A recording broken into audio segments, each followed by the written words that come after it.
Mr. Fuente, welcome to Light 'em Up. Thank you so much for taking the time. Welcome to the show. Thank you very much. It's indeed an honor to have been invited. I've heard so many wonderful things about Light 'em Up and the big following that you have. And it's very, very important to me to be able to share my life, my world, any way I can. I wish it was physically so I could see people, hug them, and share what I feel inside, the beat of my heart. But this is better than being locked up in a room all day and everything. This is wonderful to see people. Before the show started, I saw friends that I've known for years, and everybody is just very special. So thank you for this opportunity. It's very much appreciated. We have to thank you, and it absolutely is an honor and a pleasure. And I think it speaks a lot that so many people are tuning in, joining us here at the lounge and live over on Facebook. And as you mentioned, it's challenging times, and we all have to go through the ups and downs in life. Earth, wind, and fire, the elements of nature, have truly forged the fate of the Fuente family. And you've been through so many ups and downs throughout your entire life and with your family story. And I've always been wondering, for most people, one of these challenges alone would have been enough to stop them on their path. Yet you always continued on your journey, and you always followed your passion and your faith and your belief. Where do you and your family draw all these strength and that faith from to keep going and reach that point where you are, which is one of the leading companies in the world when it comes to premium handmade cigars? Thank you very much. Your question is very, very deep. And to be totally honest, I can't really speak about that without mentioning my father, Don Carlos Arturo Fuente. Since a little boy, my father worked around the clock, and I saw my grandfather, working with him and so forth. I was born and raised in this world, in this industry. And they went through a lot of hardships, but I never realized it until I became in my teenage years and I was working, doing chores in the factory and everything. Of, the hardships and the different times of, the Cuban embargo, just hurricanes, one thing and another. And before that, my grandfather with the First World War, Second World War, the Great Depression in the United States, the markets, during the war, all the cigar makers left to the war, and they had to retrain women, and because at one time it was all men. But I see my father always taught me that the word impossible or if shouldn't be in the dictionary, that you have to believe. And during many times in my life, I saw my father, after we lost the factory completely in the revolution in Nicaragua, before that in Ybor City, the cigar capital, Tampa, when in the 70s, when interest was hitting 20%, and we were a small, humble family company, and he was struggling, to meet his obligations and payments and things like that. And difficult times, my father always said, keep going. He always taught me, keep going. He says, I was born without nothing, and I'm willing to start all over again. But I have to shave every morning. I have to see myself in the mirror. And it's my honor and our integrity and our family. But it goes much deeper than that to me. I guess that's the way I was taught. And I tell you, I'm gonna share something with you. I mean, we've gone through so much hurricanes here. The Chateau Fuentes is completely destroyed. I was with my dad during the revolution in Nicaragua. Then we went to Honduras. And as we got going, 6 months later, there was an accidental fire. It was a short circuit. And we lost it again. And we came to the Dominican Republic with like starting over again. We still had our Tampa operation, but our handmade cigar business was in jeopardy. And that's really what we loved and what we wanted. And in Tampa, there were very few cigar makers left. They were all in their 70s or, later on in age, or all the old Cubans. People retired or they passed on, and their children didn't learn the trade. So we basically came to the Dominican Republic again to start from zero. And, being here, it just was, it was never easy. It was a constant struggle. Maybe it's because I was younger and my father was a young man, relatively speaking, because he was only 18 years and 11 months and 3 weeks older than me. If my birthday falls on a Sunday, my birthday is April 29th, my father will be the exact next 7 days later. His birthday's May the 6th, both Taurus. I don't know if that means anything or not, but I tell you, I want to share something that I share with very few people in life, and giving this opportunity. You know, I never feared anything in my life more. And I'm not saying that I'm a Superman, that I'm strong and everything, you know, and I don't fear. I do fear, and I fear God overall. You know, I know the destiny, but my biggest fear in life was losing my father. I couldn't imagine what that would mean. I mean, we've gone through hurricanes and revolutions, all kind of things, but that was something that was a pillar of my life.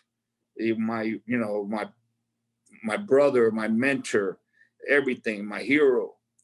And it was I never thought that day would come, and it came soon. Even though my father was 81 years old, he was a very strong and healthy man into the last year of his life. And,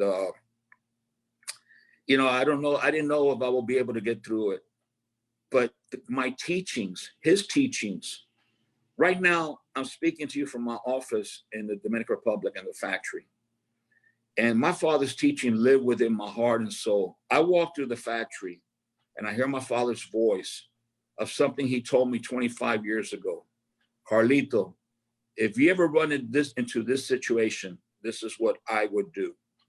He never said, do this or do that. He said, this is what I would do. Well, you know, 25 years later, I run into that situation and I hear my father's voice. And I keep hearing my father's voice. And you know, the minute my father became ill, I said, no, I am my father's son and I must move forward. And you know, everything's going to fall on my shoulders. I got to be the pillar, and I got to represent to my children, my family, and everything that we have an obligation to our legacy, to our tradition, to my grandfather, to everybody my grandmother who worked side by side making cigars, my uncles and aunts, their neighbors who started from humble beginnings, to keep the family legacy alive and to support the thousands of people who are part of our family, our extended family, our team. And today, I know Reinhold came to visit, and after my father passed, I didn't know what I was going to do, but we just kept building and building. I just kept building and building. The only thing I knew how to do, maybe that was a way to relieve my pain.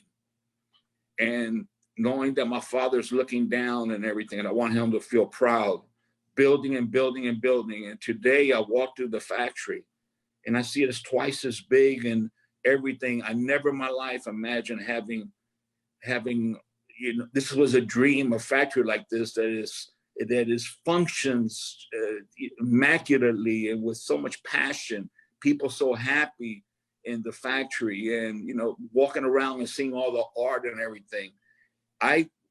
This is my home.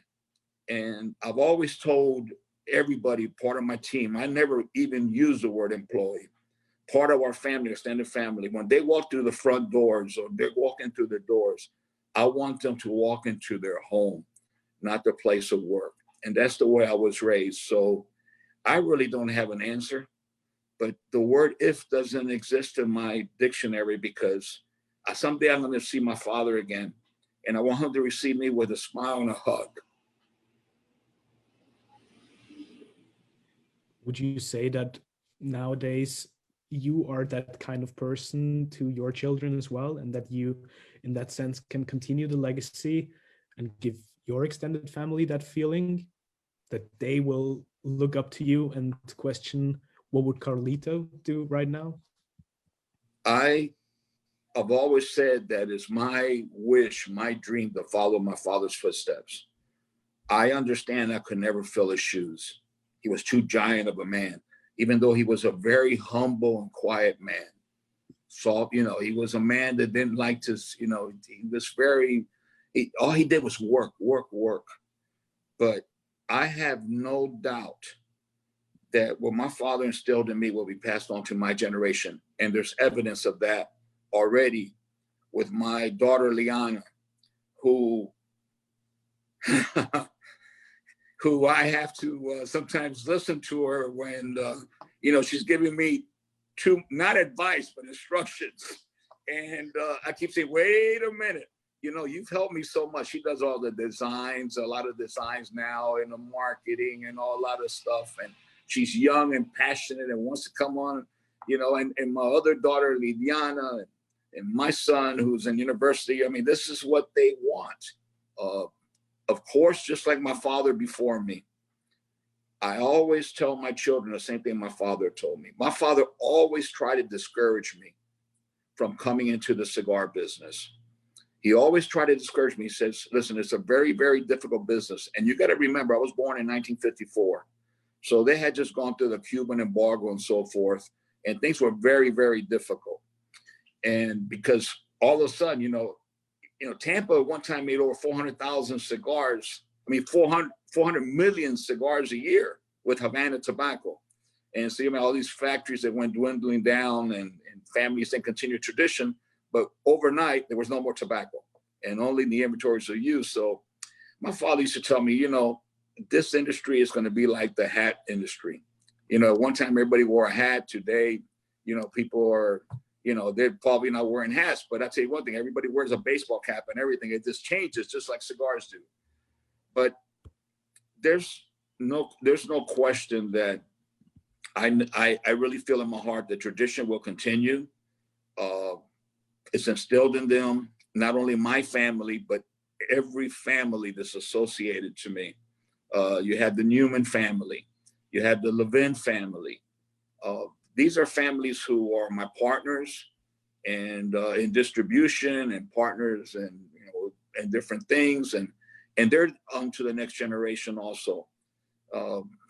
And I believe in working with families and working with people. And this is my belief. We just had a conversation this morning with the Turin family. And the people what I see, the people I've known, I don't want to say the people in the industry, the people I've known of the past, our industry was an industry that was just a handshake. And it was an industry of honor, of gentlemen and ladies. And, and things have changed, but I believe in the handshake. I believe in family. I think that to make great cigars, it takes great sacrifice. And I tell my children the same thing my father told me. What is it do you want to do in life? The most important thing, what is you want to do? I remember when I was young, I want to be a ball player, I want to do this, I want to be a musician. I played music for about 10 years. And it's always, the most important thing is for you to be happy. If you want to cut hair, you be the best hairdresser, the best there is in the world. If you want to collect garbage, you be the best garbage collector there is. But in life, you have to do what your heart drives you to do. You have to be happy. And that's what I tell my children. I said, what do you want to do in life? Find what it is. I support you. I discourage you from coming to the cigar industry. Look at the situation. I wish that I was in someplace else I could have left. I was locked up in a room in a world that I didn't even know what was going on outside of this. I look at news internationally. But it's a sacrifice you make because your love. And it's a love. I know that in life, people fall in and out of love. But once you fall in love with tobacco, it's something that it captures you. It's gonna be part of your life. It becomes part of your heart and soul. And in my particular situation that goes back generations, it is everything. It's the happiest moments of my childhood. It's my grandfather. It's the people I love throughout my life. It's the only memories I have in my hard drive. It's the world of cigars and the people that I met. And, I tell my children, if you come into the cigar business for dollars and cents, you're going to fail. My father always told me, you run the factory with your heart, not with a pencil and paper. If you run it with honor and dignity and you know where your obligation is to your consumer to do the best humanly possible, then the pencil and paper, the numbers will fall in. I always tell my children, Listen, if you want to come in the cigar industry and everything, and thank God my children are okay. They don't need to come in the cigar industry. You have to love it. You have to love it. But one of the things that the cigar industry, to me, listen, I don't play golf. I don't go fishing. My life is tobacco and cigars. I'm not ashamed to say it. I don't have any big luxuries. And I remember my father was saying I can only eat one steak a meal. But there's something that is priceless in my life. And I tell my children this, and I tell people around me that the cigar industry brings. And it's the blessing, true blessing and opportunity that I've had to meet people all around the world from all different walks of life, to be able to hug them, to build friendships and relationships. The intangible aspect of what a cigar is that brings people together. And to me, life is greatest and most precious element is a very simple word called love. Love. And a cigar has given me so much love. It's gifted me so much love that when all the sacrifices and everything you mentioned and all the pain, the love overwhelms that and it erases it away. It's the people you meet. I've said over and over and over again, and I keep repeating it because really it's what I feel in my heart. It's not about cigars. It's about the people. And I'm blessed to be in this wonderful world and have so many wonderful friends. Your words so much resonate with me. I do come from a very humble family background myself, and certainly it took me some time to find that passion and realize what I'm all about and find back to my roots that my grandparents had installed in me, and that is the love and passion for smell and taste and sharing simple things around the family table. Yet I find it so challenging for young people these days to really dig deep and find their passion, because we're always distracted. I mean, we live in the most fast-paced world. We're always online. We're always connected. How do you think we can help young people to better follow their path and to find that passion? Well, first of all, exactly what you're doing now, giving information to the world, educating. Young people learn from imitating, seeing those before them, how they spend their life, how they spend their pastime. That's how I learned. I was on a little tricycle on a sidewalk in a cigar community, and people were all sitting in porches, discussing their daily activities or their daily problems, and families enjoying cigars on a rocking chair or whatever. It was part of my culture. I constantly, with people who are close to me, people, family members or friends, children, son, and they asked me, teach me how to enjoy a cigar. I said, I will teach you, but I don't encourage you to smoke cigars, but I would teach you because you're still young. But there is an interest. There is an interest. I tell you, here in the Dominican Republic, and Jose Blanco, who is a guest on the show today, he's in the audience, he could confirm this. When I first came into the Dominican Republic I came here in the 70s, but when I first moved here in 1980, it was almost impossible to see someone under 60 enjoying a cigar. It was not common in the Dominican Republic in 1980. Today, I go to any of my children's friends' wedding because all my children are in university or they graduate from high school. So all of a sudden you come into that era of your life where there's a wedding every weekend of, and people in society and everything. And everybody, people at the wedding party and everything is celebrating with cigars. It's become part of life here in the Dominican Republic. Everywhere you go, there's cigars. I see a lot of, the world has changed a lot, even though I know it's different because when I was growing up, life was much simpler. You didn't leave your neighborhood practically. Everything was community based and so forth. And now, you know, you fly all over the world and there's people all over the world, different languages and it's changed a lot. But the young people today are very sophisticated and they're curious and they want to learn. I think they jump very quickly to what's good in life. So, you know, I'm not really that concerned about that because the cigars that are being made today throughout the cigar making world are very, very high quality. And, you know, they're younger generation. When I say younger generation, I'm only speaking to adults. I'm talking about adults and hopefully, you know, 18 or 21 above, whatever politically correct for you. But I'm talking about adults and who are able to enjoy a cigar. It's a choice. It's something that is part of the good life. It's one of the great pastimes of history, you know, worldwide.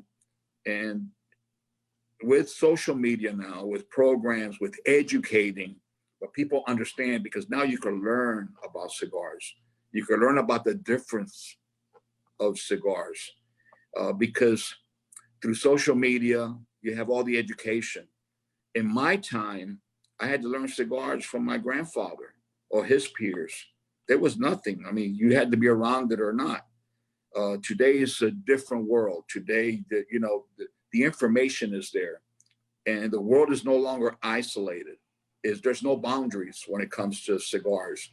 I mean, even if in our case, we might not have a market or sell cigars into a certain country, but we get requests for it because somebody sees on some information or some, you know, media that our cigars are so and so and so, or anybody else's cigars. So, you know, I think that the future is very bright.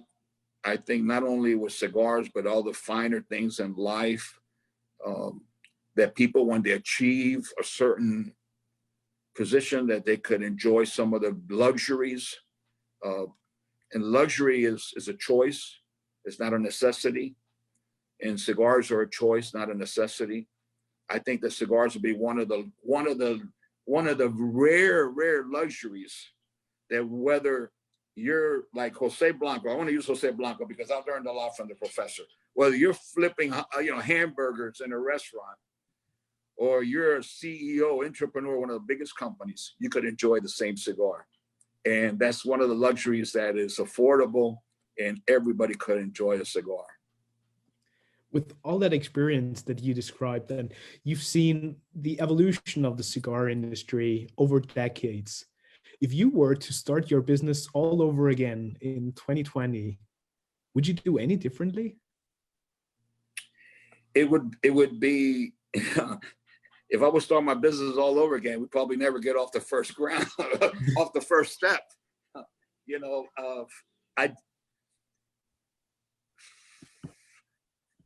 I don't think I would do anything any differently. It's because you have to go through all these pains and suffering. If I were to write my own life in my book, I would eliminate all the pain and suffering and all the hardships and all the difficult times and make it a Cinderella story, but positive from the beginning. And that's not the case. The case is every day you wake up is a new challenge. We're challenging the industry now. I mean, it's so difficult to agriculture-wise. There's difficulties everywhere in all the tobacco growing countries. You see countries like one of the classic tobaccos of Connecticut, Connecticut shade tobacco is almost on the verge of extinction. And it's so difficult and so almost impossible, the struggles, the challenges, the risks to grow tobacco in Africa, Cameroon. But there's no tobacco in the world that tastes like that, or no tobacco in the world that tastes like Connecticut shade, authentic River Valley Connecticut shade. I'm not saying one is good or one is bad or one tastes good, or there's no tobacco that tastes, I'm going to even use Havana wrapper or Ecuador wrapper or so forth. These are all great classic tobaccos that to make variety of cigars and great cigars, because everybody has their own taste. And what you like, I may dislike, and what I like, you may dislike, and so forth. And that's the beautiful thing about cigars. And that's what brings conversations and so forth, and avoid controversy, but hopefully this conversation. But it's not the same thing if you take a seed from Africa, Cameroon, that's grown in the rainforest, and you grow it in the Caribbean or Latin America, which is volcanic soils. It's not the same thing that you get a seed of tobacco that had been grown for generations in glacier, land like what is the Northeast, and you grow it in Central America. It's not the same thing growing in the Dominican Republic. As it's similar. It's Cuba. It's not the same thing as Nicaragua, Honduras. I think all these things is like a chef. I believe people compare, if I may continue, people say a lot of times, because I think the romanticism, the tradition, the culture, the history, it compares with the wine industry. And because the agriculture aspect and so forth, I assume, but we're very, very different. You have thousands and thousands of winemakers and from all over the world. You grow grapes. I'm not saying it's easy. You crush the grapes, you get the juice, you ferment it, and blah, blah, blah, this and that. Some people save a little bit to distill, but it's liquid. It becomes uniform. I consider we're more like chefs. We're blending solids, a half a leaf of this, a quarter leaf of that, a leaf of this, a leaf and a half of that, and so forth. These are from different vintages, different positions of the plant, maybe different countries, different locations within a country, different locations within a plantation. And that is very, very difficult because you're working with Mother Nature. And it's like a little bit of pepper, a little bit of garlic, a little oregano, a little parsley. These are solids. And it's so complicated that today, there's so much risk. You see the world, how it's changing. It's becoming more and more difficult, I think, to make a great cigar. And I compliment all my colleagues in the industry in all the different countries that we've been able to, in the last 10 years, I think the cigars have uniformly throughout the world have been much, much better, have improved. I want to talk about the Dominican Republic because that's where I'm sitting right now. And when I arrived in 1980 or in the 70s, the Dominican Republic was not known for a cigar culture. It was known as a great tobacco producing country. Now, the Dominican Republic is in the heart of the Caribbean. It's literally a canoe paddle away from Cuba. Cuba, which is my heritage, has been in the cigar industry, tobacco industry for centuries. The Dominican Republic was basically growing tobacco after Cuban type tobacco. I want to say type. I don't like to use that, but Cuban seed tobacco after the embargo, And the tobacco was used in Canary Islands in the great days of the Canary Islands. Menendez and Garcia, who were the owners of H. Upman and everything, they were using Dominican tobacco. That was the most precious tobacco in the big long filler factories of Tampa and so forth, Dominican tobacco. It was used in Jamaica. It was used outside of Cuba, Dominican tobacco, but it was not known for a cigar producing country. And today we saw where the Dominican Republic went and how it is known worldwide as a great producing cigar country. But it's only been 40 years. And when you compare 40 years to 200 years, imagine where we're going to be in the next 150 years, generations to come. But I believe the soil has such a big impact, or even a small impact, but it makes a difference when you accumulate all these different leaves together, that the consumer is the winner because now they have a choice. And every manufacturer, there's no two cigars the same. There's still two manufacturers. I could be in Dominican Republic and I assure you no other cigar tastes like our cigar. I could be in Nicaragua and I'm sure, the same thing. And I always tell people, Carlito Fuente, made in the Dominican Republic. Is it Dominican? No. Is it Nicaraguan? No. Is it Cuban? No. It's Fuente because it comes out of one kitchen. And out of that kitchen comes out the heart and soul in 100-something years of an upbringing and a tradition of one little boy who grew up in a tobacco family who makes those blends. It's a chef. So, and everybody has their own house style and everything. But I just want to just say, you know, everybody wins. It's very, very important to have all these different countries producing tobacco and to be able to continue to produce great tobacco, because it's becoming more and more scarce. The families, it takes, to me, it's all about family, blood, sweat, and tears. You talk about earth, wind, and fire. Oof, that's, you know, that's like, that's, I just saw a movie yesterday, and that's like a brand in my chest, earth, wind, and fire. And I really believe, that it's families, it's people who are giving their life, it's human beings that make great cigars and grow great tobacco.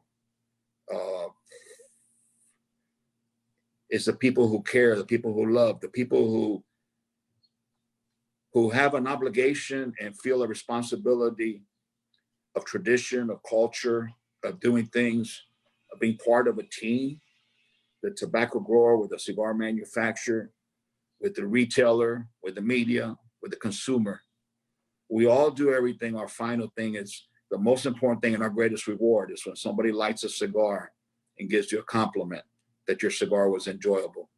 And everybody, it's just incredible the amount of people that it takes, from agriculture to sorting, the cigar making and everything, to be able to produce a great cigar that for someone to be able to enjoy. It's just so much work in so many years. And like everything else in life, like wines, like automobiles, like any luxury or anything you want to compare, I want to say one thing that, you know, and I'm sure everybody agrees that's on this program. There are cigars and there are cigars. And some cigars have a special sparkle or magic to it, that there's a human element behind it. And that's blood, sweat, and tears. You spoke about family, you spoke about soil, and we talk about terroir quite often on the show. What does terroir mean to you? And would you say it's really the place, or is it just that what you just mentioned, the family and the people behind it, that the kitchen of Fuente that finally makes that unique expression? I'm gonna say earth, because we're talking about earth, wind, and fire. And terroir is used a lot with wines and everything, but I'm gonna just say earth. And I'm gonna give you an idea. Chateau de la Fuente, the entire property is around 300 acres. And the most we grow is about 150 acres, 135 to, you know, maximum 150, because we rotate some and we have a lot of infrastructure. The farm, we have streams that run through the farm. You got one goes to the river. I mean, it's pretty big. You got hills, you have this, you got some, you know, the mountain. The tobacco, the property closer to the mountain produces the same seed, okay, genetically, produces a little different tobacco than the one that's in the middle of the field, and produces a little different tobacco than the one that's near the river. And all the, you know, when you start moving within the same farm, you got different styles, you got different lots. We call them lots. I mean, that's just a tobacco, we call them little lots and everything. And actually it's like a family, because to us, people on the farm, people know each one have a name, each of the lots, you know, La Palma, El Grito, you know, Hoyo de Lena. These are just little areas, you know, a couple of acres, but just from the distance, listen, when you're near the mountain and the sun rises from that side of the mountain, in the morning is cool and moist. So that tobacco on that side that's cool and moist is not going to be the same as when that sun hits 12 noon and then 3 o'clock is scorching hot and it's hitting the tobacco on the other side. That's where you go through selection and texture and so forth. I mean, you're getting to the nitty gritty, but first you need the soil. You got the right pH, the right thing. It's got to be for that type of tobacco, because different seeds grow differently in different soils. And the texture, of course, has to do with the soil. Sandy loam, usually for thinner tobacco, wrapper, and so forth. The amount of sunlight, the amount of rain. There's all these things that are identified with a certain location, certain area. But then again, you can have the best soil in the world, and I mean literally, and you just can't throw a tobacco seed there and expect good tobacco. It takes a lot of work. It takes a lot of knowledge. It takes a lot of know-how. You have to know the soils. You know, you need to have the resources. It takes capital, a lot of money to do things properly. And, you know, it's just, and we're just talking about, I'm just making one example of one little farm. But the tobacco here in Santiago area is divided in the, you know, Cibao. So even though our farm is on the edge of Cibao, is in a valley called Vega Real. And here we're in the valley of San, there's 8, 10, 12, 15 different areas that have their unique characteristics. But within those areas also, it depends what side of the street you're on. It can make a difference. And, you know, just the color of the soils, the elements in the soil. I was just talking this morning with the 5th generation tobacco family, the Turan family. I refer to them again because it was a conversation this morning. And it's something that we have in common that we didn't do years ago when we started Carlito Fuente in 1991. We didn't know and this and that, and you go learning. It's a process. But they use now with satellites, you check all the little, you know, all little lots and little areas and everything. And you know exactly what area needs a little bit more magnesium or what needs a little bit more sulfur, phosphorus, or what, you know, nitrogen. And you can identify these things. And that's within one farm. So obviously that gives you different results. The soil is the base. The soil is the womb of the mother, I would say. But then again, you have the nutrition, you got the care. And after that, once you got the baby born, then that's where the real fight starts. Even though I know that's one of the most, I understand one of the most painful things. That's why moms are the only thing in the world. But then you got a baby. And then you got to send your entire life or years to nurse that baby, for it to grow up, for it to develop and everything at its capacity, its genetic capacity or whatever. And so it is very deep, very complicated. You know, that's what makes it so fascinating. No one could tell you that they know a lot about tobacco. You might have a lot of experience, but you learn every day. You learn something new, or every year there's new things, new varieties, new challenges. It's alive. It's alive. It's constantly changing, and you know, markets change, tastes change. If I may continue to speak, going back the 70s, I remember that in our market, which was North America, in the 70s, everything was the trend. You know, what people wanted was light. The industry was controlled by 2 major corporations.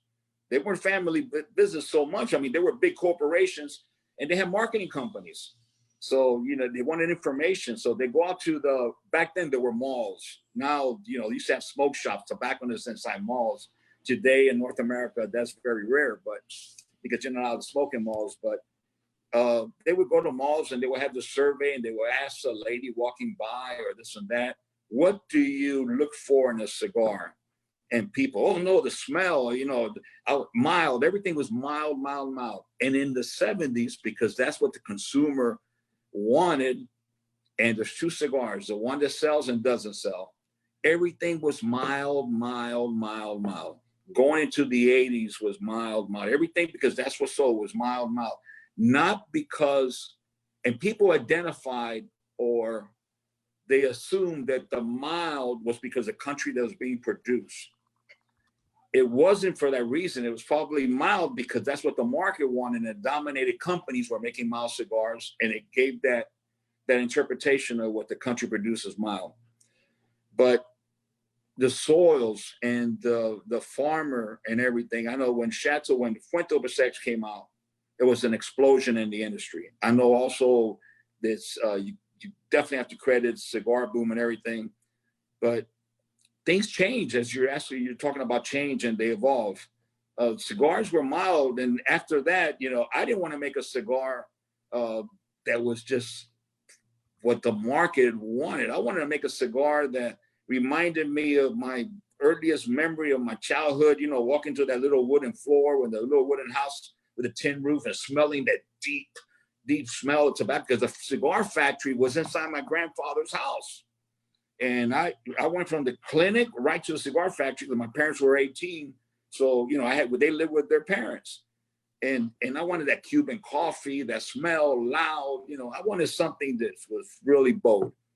I never thought that it was going to be, you know, I never imagined for it to be a big success or anything. I just wanted to prove that there's no logical reason why you couldn't grow wrappers in the Dominican Republic. And, you know, I blended a cigar, a thing for me, of my memory, what I wanted to do, of my own personal taste and everything. And that started an explosion of people wanting stronger. Then, of course, my partner of Ashton, Robbie, you got to make me an Nova Sax. You got to make me an Nova Sax. I can't make an Nova Sax. I can't make an Nova Sax. Came out with VSGs, the sun-growns, and then VSG became and then everything started becoming full body, strong. The stronger, the better. People wanted to get dizzy when they smoked a cigar. I remember it, if I could share this story, in the very, very beginning of social media. You know, to me, it was exciting to see your brand of somebody making a response on the brand. And Fuentes was launched in November the 18th, 1995. It was only sold in a few smoke shops in New York City, in Midtown, at the finest smoke shops, or the most respected, the well-known smoke shops. And I remember that I started, the internet was like a big thing. People talking about this, you know, it doesn't exist. You can't get it, and you got to get 2 cigars at a time. It doesn't exist, and everybody, you know, going crazy. And I remember seeing one consumer, somebody who I don't know personally, never met him, saying that he was at a party and somebody gave him an extra third power, a Power Ranger. Back then, that was the strongest cigar I ever blended. That was like, people wanted strong. It was like, leave me alone, because I came out with that size after. It was like, I noticed people wanted strength and they wanted more. So that cigar was so strong, I put a red ribbon on the bottom for danger. And it was nicknamed Power Ranger because my nephew, when he was little, he used to kick me all the time and you know, and yeah, Power Ranger. And I used to tell my sister, Cynthia, I'm gonna slap the shit out of him. He does that again, you know, and I'm limping. But I remember they were nicknamed Power Rangers. And I remember reading on social media, in the very beginning when social media came out, that someone was at a party and they gave him extra third power, Power Ranger, whatever. And he smoked that cigar, this and that. And I'm reading this, and he says he started going home and everything started spinning while he was in the car. He had to stop the car for a few minutes, started cold sweats. He got out of the car and he vomited his brains out. And then he don't know how he made it home. He goes in the sofa. He wakes up the next morning and he says, damn, that was a good cigar. I can't wait to get another one. I thought to myself, oh my God, what is this world coming to, man? I mean, you know, things change. You're absolutely right. You brought that up. There's transition, there's evolutions, things change. And I know that a lot of people want to ask questions and I want to be able to answer questions. But yeah, things change, man. Things change, and I don't understand. But I just want to say one thing for the cigar industry. I saw what was happening maybe 8 years ago, 10 years ago, 8 years ago. Everything was becoming so strong, so one-dimensional, harsh. I'm a tobacco farmer by necessity because I wanted something that we couldn't find. It was crazy. I remember when even the idea, people would come to my father and said, your son's going to run you out of business. You sell every cigar you make. Why would you take a challenge? People have lost millions and millions of dollars in the Dominican Republic trying to grow wrappers, and it's impossible. But my father always supported me, always said, go for it. If you believe in it, go for it. Like I said, the word if didn't exist to him. Without him, none of this would be possible. Nothing. And I saw the industry all of a sudden changing. Everybody wanted things stronger. My customers were asking me things stronger. I'm a tobacco grower. The tobacco plant only gives so many of heavy leaves. towards the top, as you know, and everything. I see the world changing all over, all the tobacco world, okay? All the tobacco cigar makers in general. People asking for heavy tobacco. Heavy tobacco. They want to make it pure, heavy tobacco. Heavy, heavy, heavy. I know what the results of that without smoking somebody's cigar. And I know how many cigars are being made and coming into the United States or to Europe or all over the world.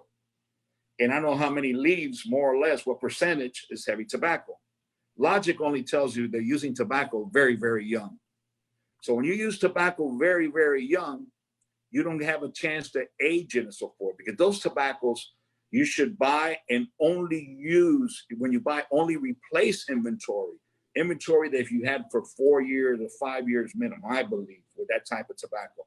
With the amount of strong cigars that were being made, I said, this is impossible. This is not good for the cigar business. That's not the way I was taught to make cigars, to be honest with you. And I felt kind of responsible with some of these things. And I said, no, cigars are the way my father taught me. The old classic way, our heritage, our Cuban traditions. Cigars, my father said the perfect cigar is a cigar that you're enjoying, it satisfies you full completely. You got flavor, you know, you moistens your mouth, this, you know, you're enjoying it so much you don't realize it, that when you get down to the lid, you know, you want to keep going. But then you realize you're satisfied, you had a perfect cigar, and you set it down, your mind tells you, you know what, I'd like to light another one. I'd like to light another one. What was happening in the industry, I believe, with this trend was that they're using so much young tobacco that all of a sudden you get ammonia in the room, you get this and that, and people are smoking them, they're stronger, but you're not getting the taste, the balance and everything, the complexity that I believe is necessary. And that's one of the reasons why I said, no, I'm going to start going out and promoting, you know, balance, classic, old school. And I came out with the Rosados, the Magnum-Rs, to blend with, you know, the way my father taught me to blend, with a cigar that still had body and power and so forth, but was not as aggressive as some of the cigars that, you know, the market and everything. And I kind of see, you know, I see like the market has changed a little bit, which makes me happy that people are understanding that cigars don't have to be that they get you dizzy, they knock you out. And, you know, that's not the idea of cigars. Cigar, and for the retailer also, and for the magazine and for everything, the cigars, you want, the retailer doesn't want somebody to smoke 3 inches cigar and leave it in an ashtray and they had enough cigar for a week. They wanted somebody to buy a cigar and say, that's a damn cigar, I'm going back to buy the box. Or I want to light another one, I'm going to stay here longer, so forth. So that's, I mean, people that are on this conversation and are in the industry, they would understand, you know, that's just old school blending. It's not to prove, you know, how many horsepowers you could put inside a cylinder. You know, it's something, it's really about giving people satisfaction, to fulfill their requirements, but just always leave them, you know, hungry for more. You know, it's like, is to me, today, they prepared a beautiful lunch here in the factory with salmon. And when I lifted the plate on the top, which kept it warm, there's 2 big pieces. They were beautiful. And because I had put on so much weight during this pandemic and everything, I said to myself, I ate one. I said, no, I'll leave the other one. And that's, you know, that's the same thing with cigars. But the idea is to want, it was so good, you want to go for the other one. We have a question, well, like we have many questions, but one in particular from Reinhold. Reinhold, it's a pleasure to see you. I actually thought, man, you know, Reinhold, I listen, not because you're there, you know how everybody respects and loves you. Not me, everybody. You're a good man and what you've done, you know, you're also an entrepreneur and you've faced a lot of challenges and you've overcome them and everything. And I hope you continue to do so. But I was already getting like, you know, I was getting heartbroken. I said, Reinhold left me. He's not there. And, you know, I'm joking, man, but it's good to see you, man. And thank you for reaching out to Jose and giving me this opportunity. No, I would never leave you, Carlito, my brother. Carlito, I have a question. 2 years ago, we were at the Puro Sabor Festival and we were all getting really excited. Reinhold, I'm sorry. I'm having difficulties hearing you. Okay. Let me repeat. Now your picture is gone, but I hope you can hear. Okay, let me try again. I'm sorry. Let me go. Let me see how this works. Oh my God. I can hear you, bro. Okay, let me see if I'm back. Hold on. There you are. Perfect. Yeah, sorry, man. Sorry. No problem. I got what I got stories, and I know this is about talking, this is about sharing, this is about, even though a lot of people probably on this call has never met me, but this is Carlito Fuente being himself, just opening up. I got a brand new phone, so I really don't know how this thing works so much, but I have, I'm trying to do everything at my age. I got to take care. I got a lot of responsibilities, and I'm looking forward to the future. I walk around with this thing with alcohol and spray everything. I sprayed my cell phone with so much alcohol that the thing, when I hit the button in the bottom, was going. So I thought to myself, oh my God, I'm gonna lose all my photos, everything, my contacts. So I got a new phone and I'm trying to figure it out, And you're doing great. There's no young kids around here to help me. So I'm doing my best. Right. I'm sorry to interrupt, man. I'm back, brother. Very cool. I have a question because you sort of opened the questions round yourself by saying people might have questions. When you announced that you were going back to Nicaragua 2 years ago at the Puros of War Festival with Felix, everybody was very excited, and then Nicaragua had those problems we all know about. Let me just ask you how the project is processing. The project, that was my father's dream a long time to go back. Remember, he had a factory there. He lost in the revolution. And I want to go back, let's say 10 years or a little longer. As Nicaragua stabilized, my father always says, he always used to tell me, maybe after a scotch or two, whatever, but he would tell me in his ways of teaching, if I was your age, I'd go to Nicaragua and recover everything those son of a bitches took from us. And all this, and and I'm very comfortable. We're selling every cigar we make, we're oversold. And I say, man, we can't, we're a family business. We're in the kitchen. Can't be in Nicaragua and here in Dominican Republic. We're doing great. We got to expand here in Dominican Republic. And my father just kept repeating it. Reinhold, he kept repeating it. You imagine the love I have for my father. If I was your age, I'd go to Nicaragua and I show them. So anyway, when, so that as my father got older and everything, we bought land in Nicaragua. He was living, we bought together. We bought a buen vecino, our plantation. And then later on, when he became ill, we bought a big property in the middle of the city to build our factory. Because I wanted my father, when he left us his final days, to know that I was going to at least mention to him that I had hopes to go back to Nicaragua and recover everything. Not recover everything, but to let him know that I was a fighter like him. That I was one that I'm not going to give up, and I still had enthusiasm and ambition and want to do different things. Later on, we bought another farm, Vegas de Montesino, and everything changed. My father met him. Everything changed when I became good friends with Felix Mesa, because you need the man in the kitchen.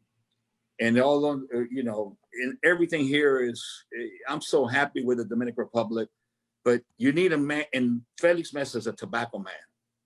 And to a Cuban, out of respect, you would say he's a guajiro. He's a farmer. He's a man of the soil. He's a very honorable man and everything. And we're very, very good friends. With Felix Mesa, the situation's changed. And we have our man in Nicaragua and so forth. So, the plans are made. Everything is made. We're ready, getting ready. Right now, we have our free zone. It's going to be free zone, so forth. But we're ready to start to move the soil and everything. And that's when they had this little uprising in the middle of that. And I remember in the 70s, my father got out of there, and the last day, it took him days to get out, where the highways were shooting and fire, rioting, burning. They burned our factory down. They burned it. They burned our factory. They burned Jose Orlando Padron's factory. And there was another factory, Carlito, René Pulido, the same day. And the only factory that did not burn down was the one owned by General Somoza. Now think about this. There were only 4 factories in the 70s in Nicaragua, in Estelí, that I recall. Only 4 factories. So, you know, compared to today where there's hundreds and hundreds, but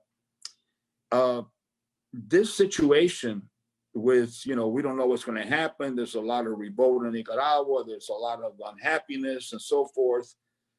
It kind of say, wait a minute, you know, I have all this responsibility, this and that. We got to wait to things, see where it's going to go, settle down. Things seem to have settled down somewhat. Okay, I don't want to talk about that situation, but things seem to be settled down. So we start moving forward. Next thing we know, we got a virus. I was supposed to be in Nicaragua with my head team and everything in the beginning of January to talk to meet with the engineers and everything and break ground and stuff like that. And, you know, I went to Europe. I was in Europe. I went to see the Cameroon tobacco because I had to see the Cameroon tobacco before anything else in the virus. We were on the last flight that got out of Europe, and thank God we were okay. I was tested, but I had to see the Cameroon tobacco because it's so scarce and so rare. I had to go through every bale and make sure because it's a big responsibility. But I got back and the virus breaks out, and everything has been on hold since then. But we have the plans. I still have the hopes and dreams to do that. Unless there's something, force majeure or something, and that is going to happen. We are going to start, and it will happen. And hopefully by the beginning of next year, there'll be already some, major construction either complete or going on. The sooner the better for me. We have several big plantations, and we need the space, we need the infrastructure, and I have a lot of hopes to be able to support the Dominican Republic through Nicaragua. Of course, this has been my home for 40 years. I'm not going to Nicaragua to compete with the Dominican Republic or to compete with any of my colleagues and friends in Nicaragua. I'm going to Nicaragua to start slowly, teach our own people, do things the Fuente way, and to be Fuente, and to do things our way and so forth, but go slowly. And there's a lot of things that we could do in Nicaragua that maybe we're maxed out here because of the space and so forth. And that's what I'm looking for. I'm looking for Nicaragua to do a lot of sorting, to be able to do a lot of fermentation, do a lot of different things to give support to the Dominican Republic, and vice versa.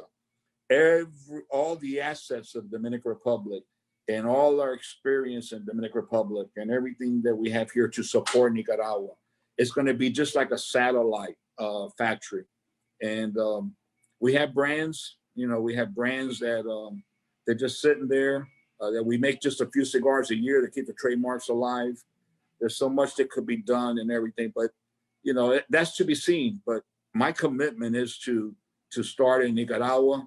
It's my commitment. I need to have that finished and have it, have everything running and impeccable, and make sure that it's sustainable, successful before I move to the next world, so that there's no excuses. And I don't have to hear my father telling me, if I were your age, I'd go back to Nicaragua and everything, recover what we lost. So I definitely want to go back, and Feliz Mesa is a key, and I've got a lot of friends in Nicaragua. Remember, I lived there for a while, and it's part of our community. It's part of our community. It's no different, I think, than a chef that he's a great French chef, and he opens a restaurant in New York City or Chicago or LA. It's just, it's going to be an extension of the Fuente family, the Fuente organization, the Fuente team. And that's my vision. That's my hopes. I'm very disappointed of everything that happened. I only want peace and prosperity for the people of Nicaragua. I love them. They're beautiful people. And I just hope everything works out and everything, and that we could go on and develop, our plans and our dreams. I think I'm talking for everyone in this meeting.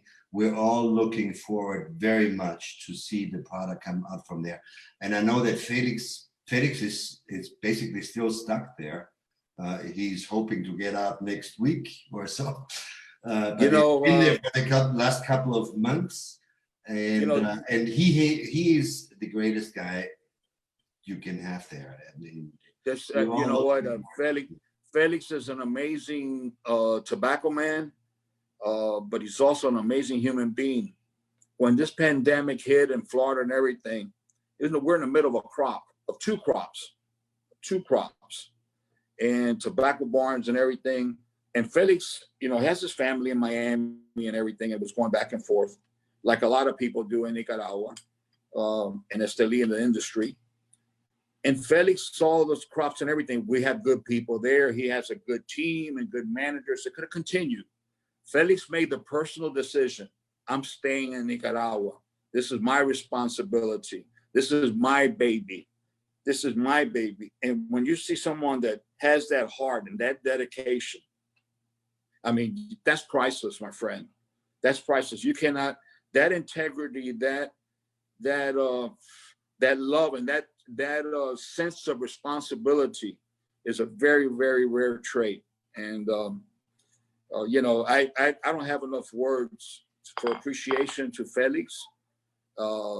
As a friend, as a tobacco man, he's, I'm looking forward to doing a lot of great things with Felix, to be able to give him the resources that he needs to do all the great things that he's capable of achieving. I believe in him. Fully. I'm glad you're smiling, Reinhold. That encourages me. And many thanks for the question, Reinhold. I love the fact that with the new factory in Nicaragua, you have that ambiguity and like these ups and downs in life. You already have it in the name with La Bella y la Bestia, the beauty and the beast, right? Let me tell you how that name came about, if you would allow me. Okay. I told you a story about my father. If I were younger, if I were your age, this and that. I told you that story. And I said earlier, I mentioned that the greatest fear in my life was the day I would have to face living without my father, without his support, without his strength, without his advice, without his company, accompany me, without having him. And that day came. And I thought of my father, and I thought about, what he always used to tell me and all this, and, I got to do this. And it just shook my inner core. And I thought in Spanish, this is my monster. This is my horror. I'm going to do the factory. I thought of a monster. And I thought the bestia, the beast. I thought of that. And then I said, but the beauty of it is what's going to outcome. And that's where I came out with the Bella and la Bestia, talking. It's the yin, it's the controversy. It's the biggest pain, and something that my father never saw. And hopefully he could see from above one day. From the biggest pain and everything of losing your father is fulfilling his words or his dream or his desire. Because everything I do in life and everything I've done is it's oral teachings. It's not something I read in a book or something I learned in school. I didn't graduate from a great university or anything like that. I went to a junior college and all this, and started working in Nicaragua when I was around 19 years old, and went back to Florida for school and back and forth in tobacco. And here in Santiago when I was 18, 19 with Pepe Mendez, living in his home, and my teachings are all oral teachings and from example, my father and my grandfather. That's what motivates me. And that's what motivates me. That's what inspired me. And that's the commitment that I have. I cannot go to sleep and I cannot go peacefully to another world until I finish that factory and finish that dream, because that's a dream like everything else I had. And for some reason now, you just brought this up. I never thought about it. This is another chapter for the book one day, even though I don't know if there ever be a book, but you know, everything, even the farm, you know, Chateau Fuente, all this stuff, that was the biggest controversy and challenge of all times.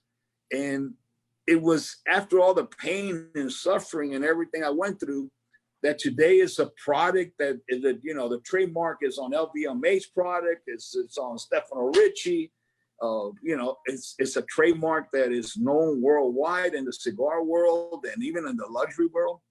It wasn't that way. It was a lot of blood, sweat, and tears, like you mentioned. You know, it was painful, and it was a process. And now that you mentioned Nicaragua, I didn't even think about it, but looks like going to be the same shit. It's going to be painful, and it's going to be everything. But I anticipate that the rewards will be great, because I look forward to offer something that is Fuente, but it's different. There's something that, you know, with the tobaccos that we're growing there. We've been growing tobacco already 5 years, 5 crops, you know, sitting there, leaf hasn't been used. You know, we're growing tobacco, we're doing this. I want to make something that's Fuente, but different. I mean, not even, it doesn't even have to have Fuente name. I want it to be the Fuente kitchen, but something different and everything. And something that people, when they smoke it, or, you know, hopefully they like it, they will say, wow, this is blended by Carlito. This is, you know, this is Carlito style or something. And we just keep our fingers crossed, and hopefully everything settles as normal.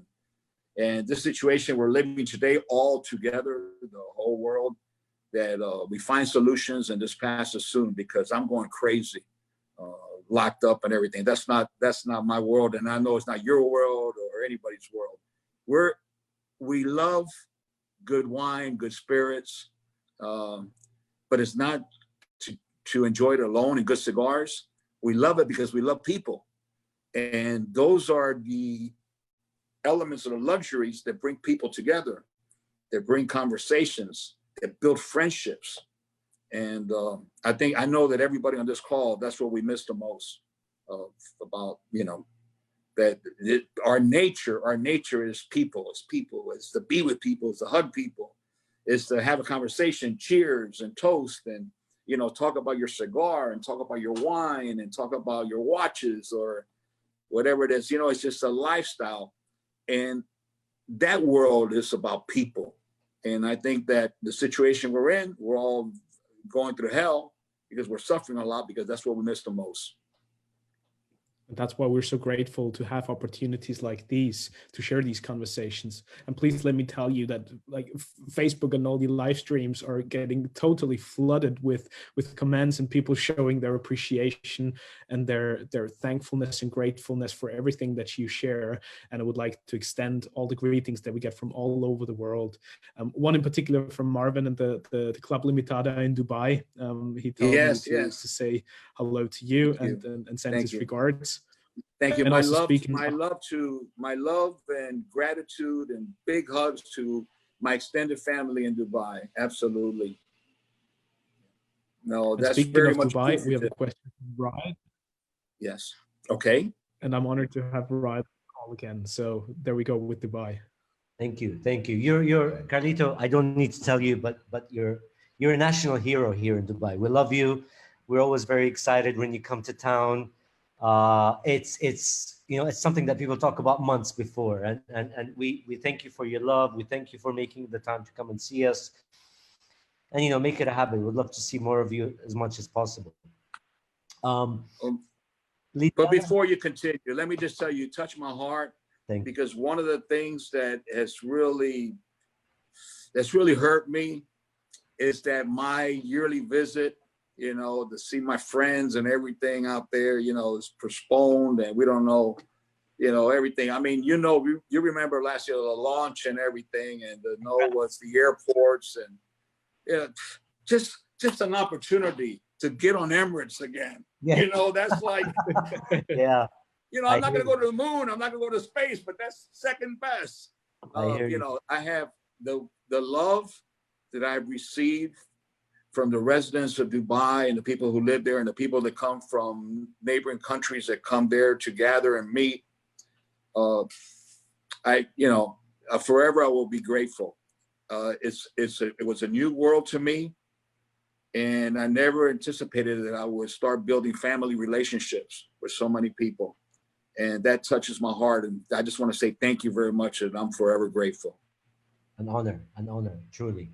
Lidiana is a dear friend, and a year plus ago, we were in the Dominican Republic, and she took us on a secret little tour of the entire development, and we were in your office. You were out of town, unfortunately, and we did. Let me talk a bit about the Cigar Cathedral and how unbelievable it is. That the extension of the factory and all the work that was done there is mind blowing.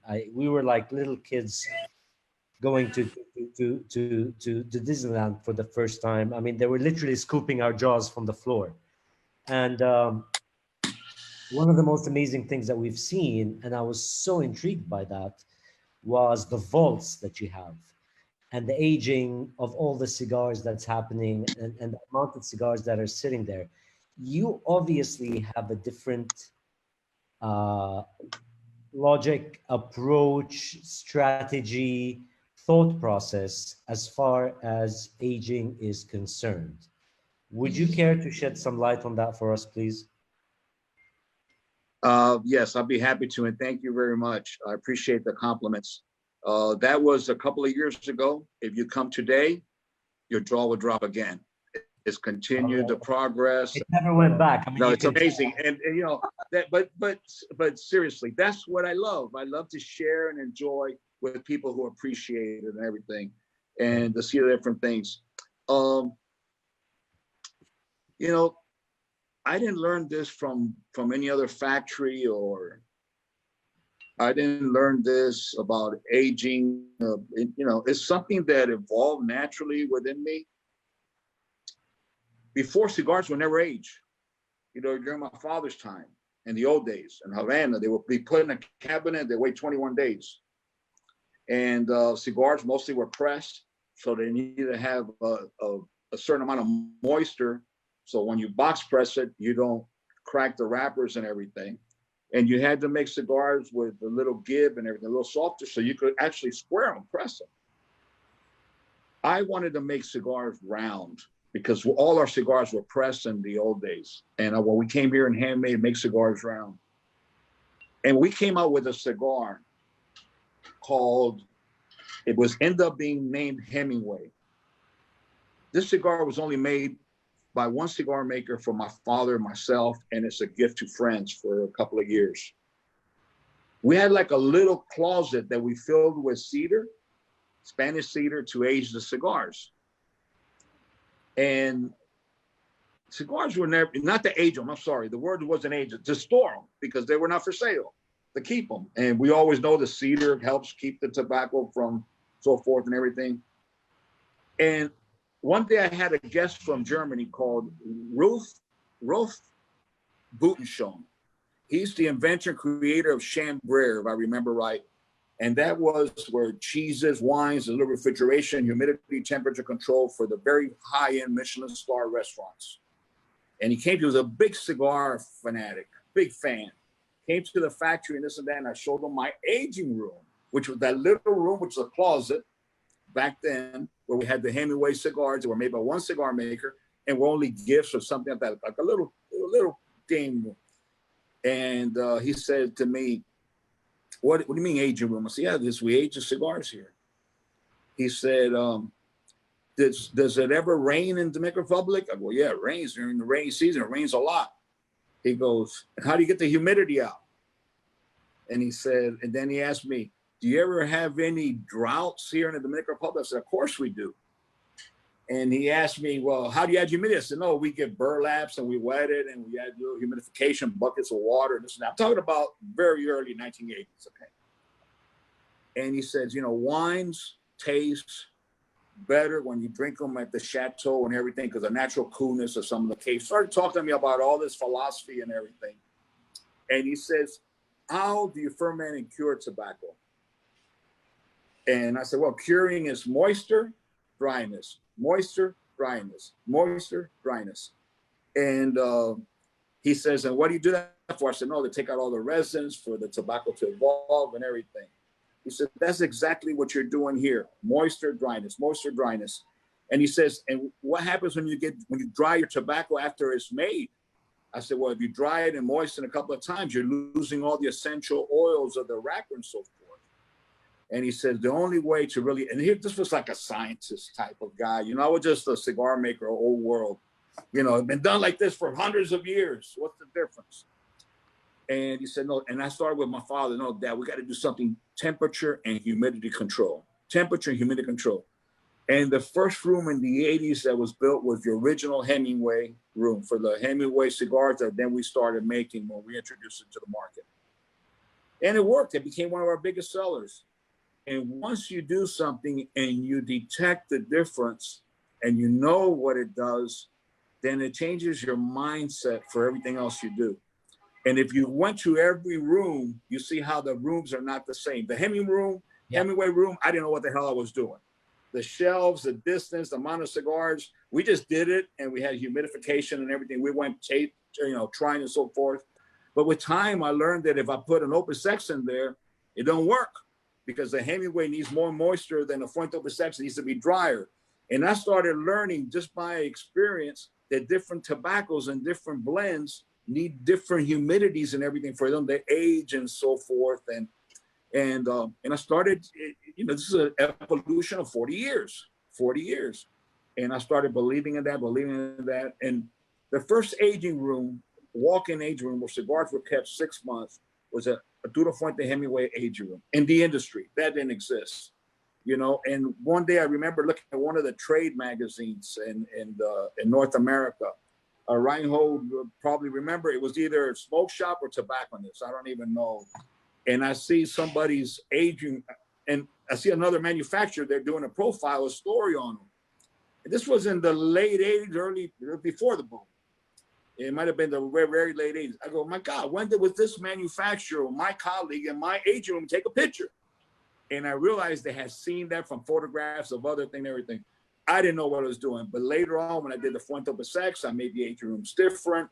I went the new aging rooms that you saw. It went evolving, and I went separating. We needed more aging rooms, separating because we make a lot of different blends, separating the blends, the wrappers for different aging rooms that have a little different temperature, but the moisture will fluctuate.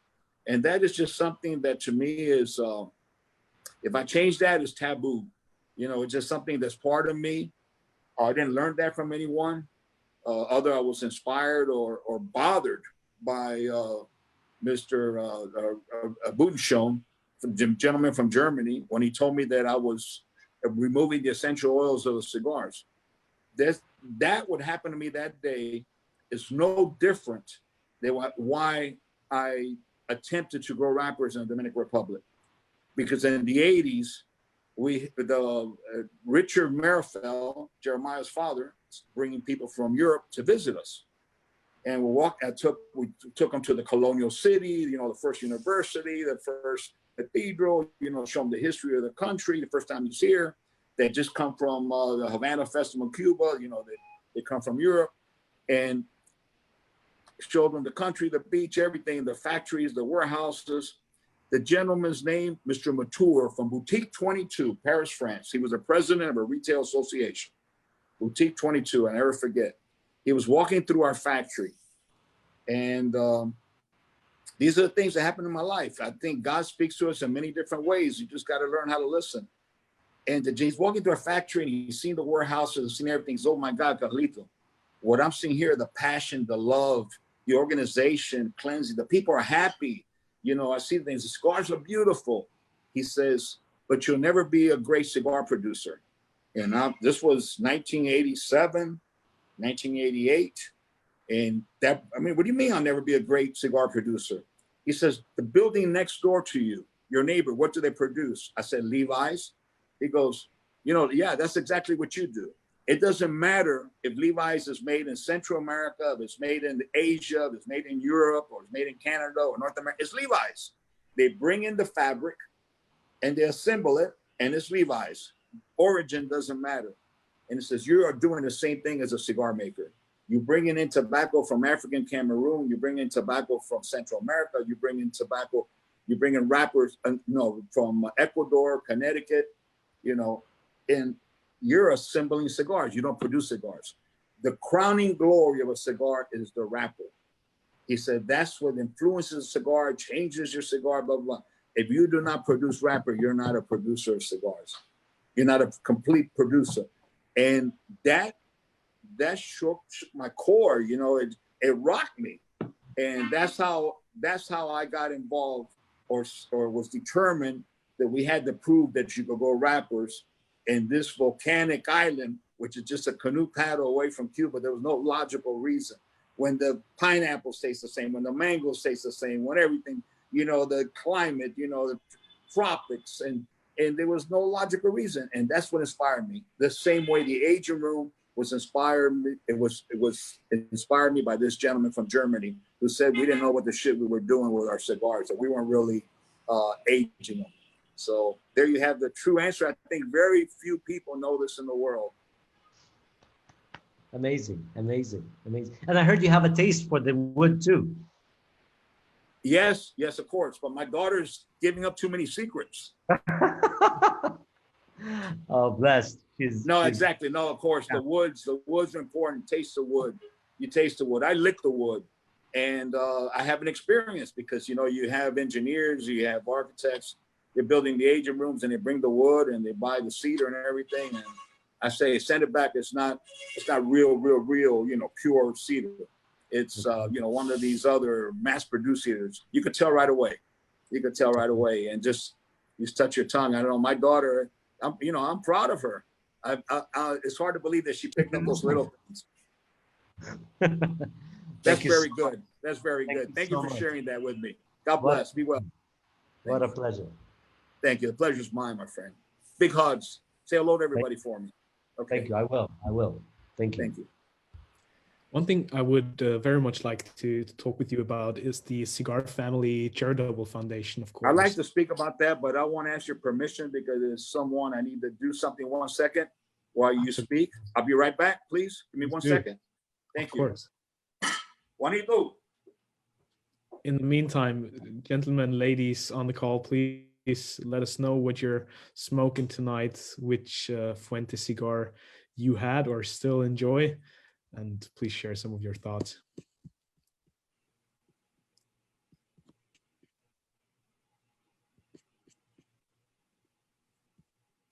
There you go. Jose, what cigar are you enjoying?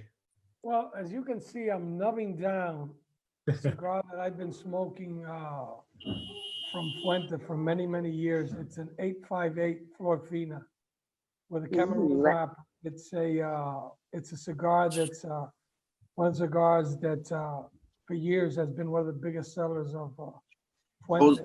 Smoking the same thing, brother. Smoking the same thing. It's a cigar, in my opinion,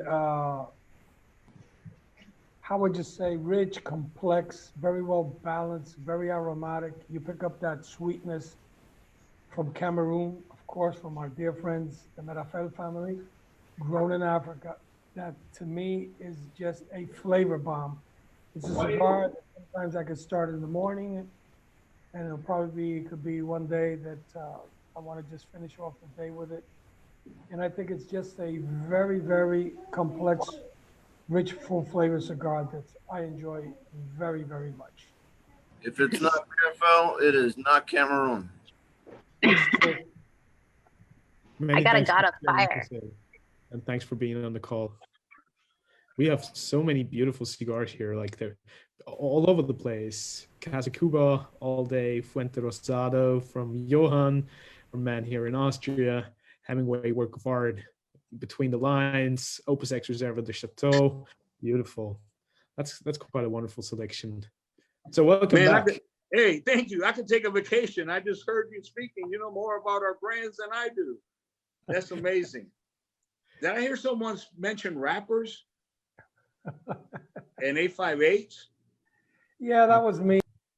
me, Carlito. You know that's, I was telling everybody, and everybody knows that that is a cigar that I've smoked for maybe 25 or 30 years. It's one of my all-time favorites.